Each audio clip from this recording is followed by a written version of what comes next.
Yes, hello mga kapatid at doon sa mga katrip natin na nag-aabang at nagtatanong ng ating ticket for November 2025 dito po sa Hong Kong Disneyland. Ito na po sa screen nyo. Ayan, mayroon tayong 759 during weekends from Friday to Monday, and then 669 naman from Tuesday to Thursday.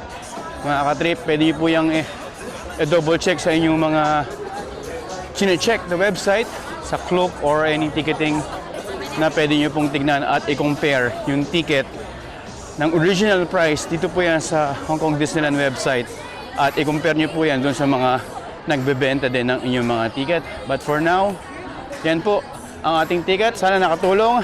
At ito, November 1, napakaraming tao dito sa Hong Kong Disneyland. Alright, peace, share the love, bye. J-Trip by JJ.